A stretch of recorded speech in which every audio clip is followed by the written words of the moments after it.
Well, the day finally arrived, and Nintendo revealed more information about the upcoming follow-up to the insanely popular Nintendo Switch, the Switch 2, marking the first time that a Nintendo system has given a follow-up system a sequel number. Nintendo gave some specs on the new system, which includes a 7.9-inch screen as opposed to the 6.2-inch of its predecessor with no increase to its thickness, offering up to 120 frames a second and HDR support, 1080p gameplay on the smaller screen, and 4K resolutions on televisions that support the resolution, a new Joy-Con design that attaches to the screen via magnets that are released via a button on the back of the console, which now has mounts functionality, a noise-canceling microphone that Nintendo boasts about being able to pick up your voice clearly alongside 3D audio, and one of the more touted features in the presentation, a proprietary group chat feature that seemingly supports up to 4 people at once with share screen functionality, voice, and video chat. At the time of recording this video, Nintendo did not mention any achievement support for the system, though they have stated that there would be more game announcements in the coming weeks, so there could also be more developments about system features alongside it, giving hope to those people that have been asking for Nintendo to officially support such a feature on a system-wide level. However, they did show off a game share feature in which, as long as one person owned a copy of the game, a group of up to 4 people could play that game alongside them. And speaking of games, there were a lot of them, including the opener of the presentation, Mario Kart World, which features a more ambitious cross-country style racing and mechanics, a new Hyrule Warriors game, Age of Imprisonment, Kirby's Air Riders, and the closer of the show, Donkey Kong Bonanza, among others, with the Mario Kart title also being the first game that will be featured as a bundle title for the system. There were also Switch 2 editions of titles such as Mario Party Jamboree, the 2 mainline Zelda games for the Switch, Breath of the Wild and Tears of the Kingdom, the latter boasting a new mobile app feature that acts as a GPS system for the game, and a Switch 2 edition of Metroid Prime 4 Beyond, the latter of which had game footage recently released at a direct prior to this one. Nintendo had announced that there would be an upgrade system in place for those that own the Switch 1 versions of these and other titles included in the Switch 2 edition lineup.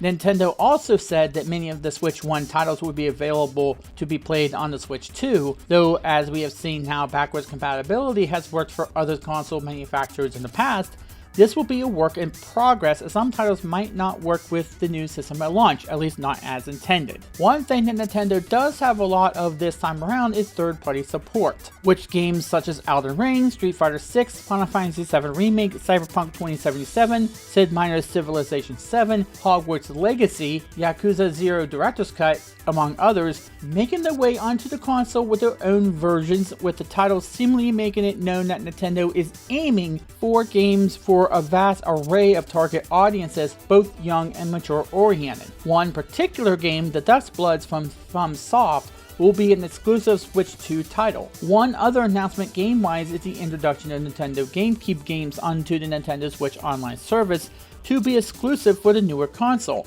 with a GameCube-style controller in the works for it sold separately.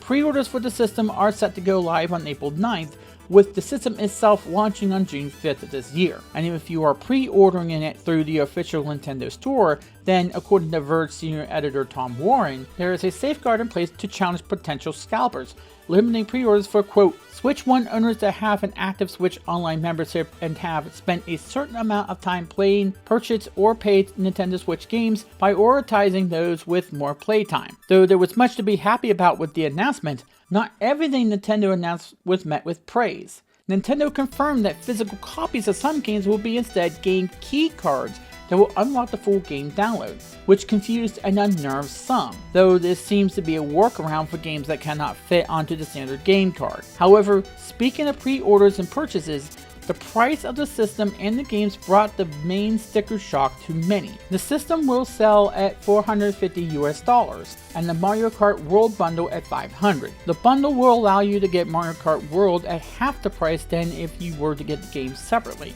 as the game itself is priced at $80, which has furthered the ongoing problem with rising costs of entry for several games and systems, with no real relief in sight, though the new DK game is set at $70 by comparison. Though this might not hamper Nintendo's ability to sell the console and the games, it could also further the ongoing debate on that front. But if you're somebody like me who has seen their Switch starting to get put through the ringer time in and time out, and seen some of the wear and tear that has become of their Switch, maybe it's better to get the new console than to try to replace or repair the older one. I know the fan on my system is starting to see better days, and yes, they have said this one's going to run a little bit cooler. There's going to be a better fan, as I hear, and that's going to be a welcome change for someone who has seen their system be run to the point where the fan starts sounding a little bit janky, let's just say. So yeah, for those people who want to replace their Switch for whatever reason like that, they're going to just wait for this to come out, and what an expensive replacement. Let's get to the elephant in the room first, and we'll go through everything else with the price. The price, I know this is the big sticking point, and I don't think the people who are setting the prices, who are approving the prices, want us to talk about them. I think that's why you see companies like Ubisoft try to stoke the flames of the culture war, because the real story has to go with the in-game transactions, the microtransactions of that game, and that's the one thing a lot of people get united about, both the left wing and the right wing. If you could probably see Grums and Airbag both agree on one thing, it's probably going to be that, assuming that they don't change their opinions to make sure they don't align with somebody on their ideological opposition. This is the one thing that will more or less unite everybody, is the outrageous pricing of some of these things. And I have to think this is not just the rising cost of development. It has to come from the higher ups. It has to. You cannot tell me that developing a game in 4K at this day and age, when it's probably commonplace to do so, when you see indie titles being able to do more work for a fraction of the cost, is costing them that much to where you have to price your games and your systems that high. Now, again, as I said, and as the story said, this is probably not going to hurt Nintendo, but remember that Sony thought the same thing with the PlayStation 3, that they would get second jobs. They would do whatever they had to do in order to get money for the system, because the PlayStation 2 was so popular and they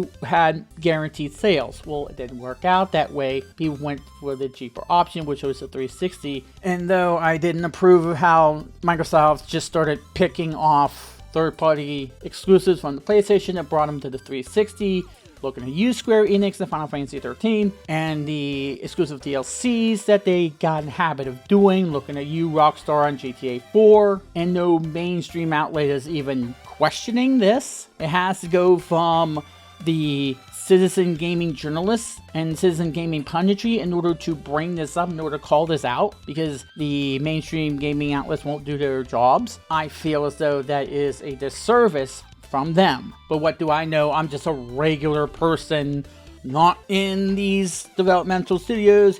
Maybe someone has a better idea why we have to price these titles at such a high price point. Now, that out of the way, and this confusion with the game card system, maybe Nintendo should have said something right at the presentation about what exactly was going on, because it confused a whole lot of people. I kind of get what they're going for with this, but it kind of leaves people uneasy about where we're headed, because people really want physical copies in order to make sure that they always have ownership of their copy. And these big companies are wanting to make sure that they can always find a way to price gouge and to screw you out of your own copy of the game or a movie or TV show or whatever. And that's not an accident. They found a way to make digital copies work for them instead of you. That's not an accident. That's not something that is meant for your benefit, but Nintendo should have made things a little bit more clear and brought that up right at the presentation. Other than that, I can see that this system is going to be a hit. Because again, first of all, it's Nintendo. Nintendo usually does well with these types of things. They usually know what they're doing. More third-party support, and somebody else said, and I agree with them, somebody who I was talking to agrees with me on this, that Nintendo seems to be trying to open up their playbook in order to allow more mature-oriented games. Not necessarily like risque games or ultra gory games or something like that, but more games that are aimed for a more mature audience, like the upcoming FromSoft exclusive Dust Bloods.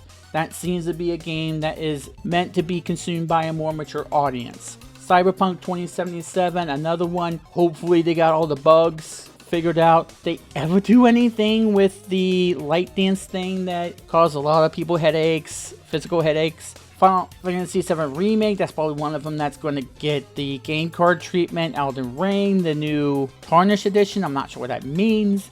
Civ 7, that's going to be controversial because of how bugged the PC version seems to be right now. Of course, we all know Hogwarts Legacy. Everybody's going to be so happy to be playing that game. That's sarcasm, by the way, in case you don't know. There's a lot of people who are still unhappy that it sold well because, God forbid, we play a Harry Potter game in this day and age, where we have to strip away any nuance of anybody's arguments about the world at large. And you all know what I'm talking about there. The system specs themselves, I am happy about. This whole thing with the game chat, which the C button is going to be used for, to bring that up, that might be a little bit easy to click by accident. I hope that's not going to be the case. That it's going to be really easy to just hit that, and then you bring up group chat and you didn't even meant to do it. That looks a lot like the Google phone thing and or Discord to that. I would say, why not just bring in Discord? Why not just partner up with Discord at that point? Does Nintendo always got to implement these things proprietary? I guess that means that you have full control about what happens to the product, and you always seem to have it just in case something falls through. You have that to go back on, but it looks too much like Discord. Why not just partner up with Discord to get it over with? Maybe there's still room for that to actually happen. As far as everything else is concerned, the 7.9-inch screen, HDR, 120 frames per second, seems like Nintendo was trying to play catch up with some of the later consoles, and it seems like they're actually going to do that. They actually have done that with this system, although it remains to be seen how it's going to translate in physical form once we actually get our hands on the system. Although that mouse functionality, I wonder whether the next move is to get Mario Paint onto the Nintendo Switch Online service. Which, speaking of that, the GameCube introduction into the Nintendo Switch Online library being exclusive to the Nintendo Switch 2, I'm not sure why it had to be exclusive, but I'm sure Nintendo has a good reason for that. I hope they have a good reason for that. Maybe the GameCube games didn't really run well on the regular Nintendo Switch 1, although I'm not sure why that would be an excuse, as it could be a cloud-based service. I'm not sure how that exactly works. Although the introduction of a Nintendo GameCube style controller does sound pretty cool, I wonder if they're going to add Eternal Darkness now that they are kind of expanding their playbook to be more of a games for everybody type of thing. One thing I do want to touch on before I close this out, because I think everything I said I probably could hear a lot of other people say about the Switch 2 editions. I like the fact that they're doing the upgrade thing instead of having people have to rebuy the entire game again just to get the Switch 2 versions. Although I'm probably going to buy this just for the Metroid Prime 4 Beyond game. I'm a big Metroid fan. You probably already know that. And yes, I did say earlier that I'd probably buy it anyway because my Switch 1 is starting to show its age. Even if it wasn't, I'd probably buy it for the Metroid Prime 4 game. But I do want to touch upon one thing that I did say in the story, which is right in the moment, they didn't say whether or not it was going to have system level achievement support. And I know what people are going to say as soon as I say that. Oh, we don't need achievement system. I hope they never add that. First of all, let me ask those people a question. How would it hurt those people if achievements were implemented into the Nintendo Switch. Nintendo is the last major game company that has not implemented a system-wide achievement system for their game front or their system. I think Epic Games don't have them, but as far as the major manufacturers, Nintendo's the last one to not implement those achievements. I don't know why it would hurt anybody. If they did implement it, the only thing somebody would have is a minor annoyance of, hey, you did this in this game, or you have a list of things that you've done in a particular game or in several games, and then it's gone. What would you be against in that sense? Why would you be so against it that you don't want anybody else to have it? I never understood that. You don't want it, so you don't want to allow anybody else to have it. It would be different if it was something like a pandering issue or ham-fisted morals or something like that. But things like achievements, I don't see where it hurts. I don't know why people are so against it that they hope that Steam removes them, or they wish that Nintendo or Sony or Microsoft never had them in the first place.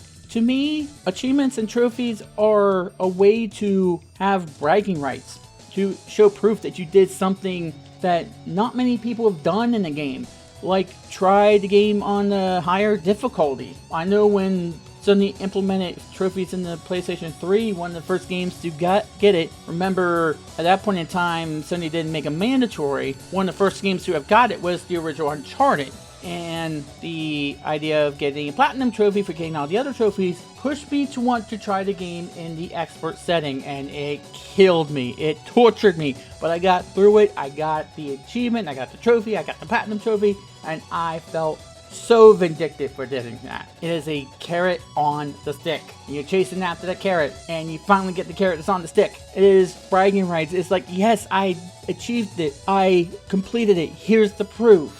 It is fun to be able to try those higher difficulties and to have something at the end of the rainbow to show that you have achieved that. And it would really benefit Nintendo the most, I would think, because look what their first party titles consist of the most. Collectible things, the idea of trying stuff at a higher difficulty level, doing all those levels, getting all those different things that they put in their levels, finding all those secrets. Imagine if there were achievements in Super Mario Odyssey to get all the moons. You'd find more people trying to get those moons because they're chasing that thing system-wide so they can show their friends, hey, I got proof that I got this. Where's your proof that you got it? And they can compare what they've done in the game. And with Nintendo's focus on multiplayer and group play, that could really be something that people could compete for, is the race to get all the achievements or all the trophies or all the medals, whatever they want to call it. That would really benefit Nintendo in that sense with that focus. And I'm not sure why anybody would be against it.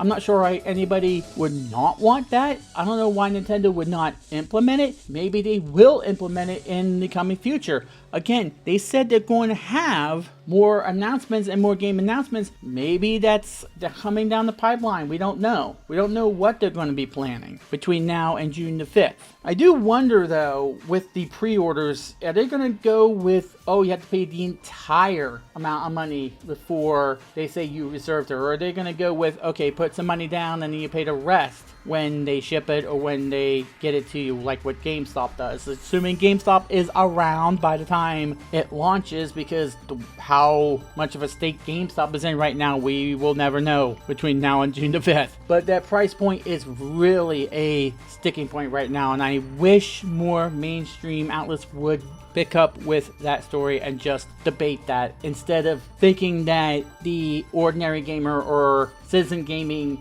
pundits and journalists don't know what they're talking about. Because there's one thing they're not, which is end users. And the end user has to be the one that spends the money to get this system or these games. They're the ones that the pocketbook hurts the most to get these. That has to get the jobs, to have to earn the money to be able to buy the systems. So yes, they do have the experience of having to fork over the money and having to work for the money. So they kind of know a thing or two because they've seen a thing or two, to quote farmers. Yep, I'm not going to do the jingle because I'll screw it up.